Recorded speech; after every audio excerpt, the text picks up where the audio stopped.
नमस्कार। EPS 95 pension धारकों के लिए इस समय की बहुत ही बड़ी खुशखबरी निकलकर सामने आ चुकी है। जी हां दोस्तों, ईपीएस 95 पेंशन धारकों को लंबे समय से पेंशन बढ़ोतरी का इंतजार था। तो दोस्तों, केंद्र सरकार की तरफ से एक बार फिर से पेंशन बढ़ोतरी को लेकर बड़ा अपडेट सामने आया है, जिसमें आप सभी की पेंशन बढ़ोतरी 7500 प्लस डीए की मांग को मंजूरी देने का प्रस्ताव पारित हो चुका है। जी हां दोस्तों, लोकसभा के अंदर आप सभी की 7500 प्लस डीए की मंजूरी का प्रस्ताव पारित हो गया है। इसको लेकर बड़ी खबर आ रही है। तो किन लोगों को 7500 प्लस डीए की पेंशन मिलेगी और साथ ही दोस्तों किन लोगों की पेंशन बढ़ोतरी में शामिल किया जाएगा और साथ ही में यहां पर 18 राज्यों के अंदर पेंशन बढ़ोतरी को एक साथ में किया जाएगा, इसी को लेकर बड़ी खबर सामने निकलकर आ चुकी है। साथ ही दोस्तों ईपीएफओ, सरकार और तमाम बड़ी छोटी खबरें आज की पेंशन से जुड़ी हम इस वीडियो के अंदर देने वाली हैं। इसलिए दोस्तों आपसे निवेदन है कि अगर आप पेंशन धारक हैं तो इस वीडियो को लास्ट तक कंटिन्यूअसली जरूर देखें, तभी मैं आपको विस्तार से पूरी जानकारी बता पाऊंगा। तो सबसे पहले जानते हैं कि दोस्तों 7500 प्लस डीए का मुद्दा बड़ा कैसे बना, जिसके बाद हम जानेंगे आखिर ये लागू कैसे हुआ। तो दोस्तों 7500 प्लस डीए का मुद्दा बड़ा ऐसे बना, जो कि राष्ट्रीय संघर्ष समिति यानी कि एनएससी है, वो लगातार 6 से 7 सालों से 7500 प्लस डीए को लेकर लगातार प्रदर्शन कर रही है। और इसी प्रदर्शन को देखते हुए 7500 प्लस डीए का मुद्दा सरकार की जहन में आया, जिनमें यहाँ पर कमांडर अशोक जी रावत ने बीते कुछ ही दिनों में पहले जंतर मंतर पर बड़ा आंदोलन किया था। इसी आंदोलन को देखते हुए यहाँ पर आप सभी के लिए बड़ी खुशखबरी निकलकर सामने आई थी, जिसमें यहाँ पर देश के अलग अलग नेताओं से एनएससी राष्ट्रीय संघर्ष समिति के कमांडर अशोक जी रावत ने मुलाकात की थी। और उस मुलाकात का बड़ा नतीजा सामने निकलकर ये आया कि उस मुलाकात से देश के अलग अलग नेताओं के जहन में ये मुद्दा पहुंच गया कि पेंशन धारकों का मुद्दा कितना बड़ा है और पेंशन धारकों का ये जो मुद्दा है, ये जो मांगे हैं, ये जायज है। कमांडर अशोक जी रावत ने यहाँ पर सरकार को पहले एक नोट लिखकर भेजा था, जिसके अंदर सरकार को सितंबर एंड तक का टाइम दिया गया था। जी हाँ दोस्तों, तो सितंबर का माह शुरू हो चुका है और 1 महीने का समय बचा है आप सभी की पेंशन बढ़ोतरी के द्वारा दिए गए जो मांग पत्र था, जो कि एक लेटर था जो सरकार को कमांडर अशोक जी रावत ने लिखा था, जिनमें यहाँ पर 4 सूत्रीय मांगों का उल्लेख किया गया था, जिनमें आप सभी की पेंशन बढ़ोतरी 7500 प्लस डीए की मांग प्रमुख रखी गई थी। साथ ही साथ आप सभी को मुफ्त में मेडिकल चिकित्सा सुविधा पर हस्बैंड एंड वाइफ को कैसे मिले, पति और पत्नी दोनों को मुफ्त में चिकित्सा सुविधा कैसे मिले, इसके लिए ये भी जायज मांगे उठाई गई थी। साथ ही दोस्तों सुप्रीम कोर्ट ने जो 15,000 रुपए की वेज लिमिट सीमा खत्म करने का आदेश जारी किया था, उसे सुचारू रूप से लागू करने को बारे में भी यहाँ पर बड़ी खबर सामने आई थी। साथ ही साथ जिन लोगों को ईपीएस 95 पेंशन दायरे में नहीं लाया गया, उन्हें भी इस प्रोटोकॉल मेंबर बना के ईपीएस 95 पेंशन के दायरे में लाया जाए, ऐसी मांग कमांडर अशोक जी रावत द्वारा लगातार उठाई जा रही थी। तो इसी मांग को लेकर कमांडर अशोक जी रावत की तमाम छोटे बड़े प्रदर्शन के कारण ही बीजेपी सरकार के जहन में ईपीएस 95 पेंशन धारकों का ये बड़ा मामला, बड़ा मुद्दा सामने निकल कर आया, जिसमें दोस्तों आप सभी के लिए यहाँ पर लोकसभा से बड़ी खबर निकलकर सामने आ चुकी है। जी हाँ दोस्तों, लोकसभा के अंदर आप सभी की ईपीएस 95 पेंशन बढ़ोतरी का मुद्दा एक बार फिर से उछल चुका है। लोकसभा के अंदर ईपीएस 95 पेंशन बढ़ोतरी 7500 प्लस डीए को लेकर एक बार फिर से मांग उठी है, जिनमें अलग अलग सांसदों और अलग अलग नेताओं ने ईपीएस 95 पेंशन धारकों की मांगों को यहाँ पर जायज बताया है, जिनमें यहाँ पर 7500 प्लस डीए के समर्थन में काफी सारे लोग आए थे,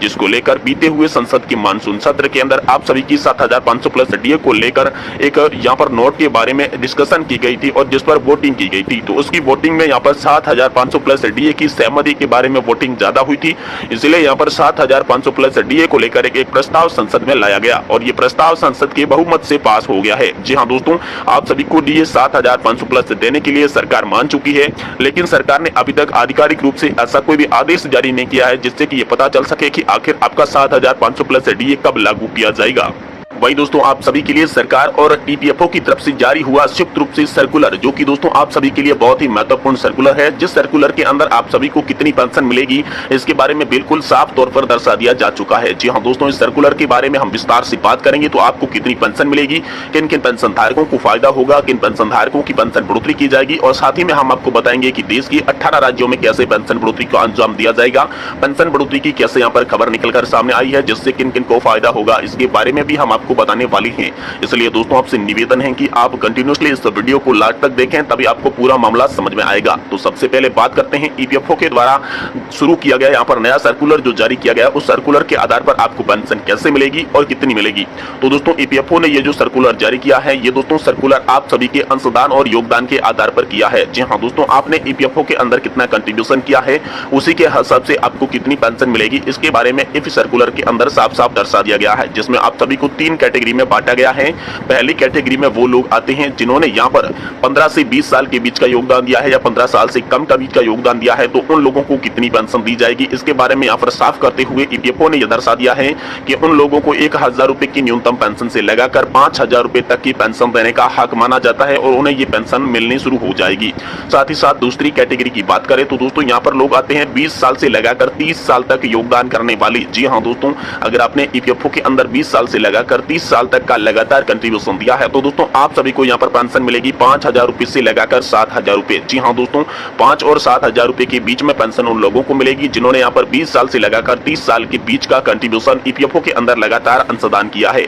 वहीं दोस्तों तीसरी और आखिरी श्रेणी की बात करें तो इनमें वे लोग आते हैं जिन्होंने 30 साल से भी अधिक का योगदान दिया है और यहाँ पर 7500 प्लस डीए की पेंशन को लेकर बड़ी खबर यह है कि जिन्होंने 35 साल तक का अंशदान दिया है उसे न्यूनतम 7500 प्लस डीए की पेंशन देने को लेकर सरकार ने बड़ा फैसला किया था और उसी के आधार पर यह सर्कुलर आया है, जिस सर्कुलर में यह स्पष्ट कर दिया गया है कि अगर आपने 30 से 35 साल का कंट्रीब्यूशन लगातार ईपीएफओ के अंदर दिया है तो दोस्तों आप सभी को यहाँ पर जो पेंशन है वो 7500 प्लस डीए की पेंशन मिलेगी। और वहीं दोस्तों हाल ही में सरकार ने जारी किया था कि ओल्ड पेंशन स्कीम की तरह आपको पेंशन मिलेगी 40 से 45%, तो उसको लेकर भी बड़ी खबर है। साथ ही साथ दोस्तों आप सभी की जो बड़ी पेंशन का विकल्प आप सभी को दिया गया था, बड़ी पेंशन के विकल्प को जिन लोगों ने चुना है तो उन्हें पेंशन मिलेगी 9000 और 9000 रुपए 500। जी हाँ दोस्तों, क्योंकि उन्हें एक्चुअल बेसिक सैलरी के आधार पर योगदान करना होगा। अगर किसी व्यक्ति की सैलरी 25000 रुपए है तो वह 25000 रुपए के आधार पर यहाँ पर अंशदान करेगा और जिसके बाद उन्हें ओल्ड पेंशन स्कीम की तरह आधी पेंशन प्रोविडेंट करवा दी जाएगी।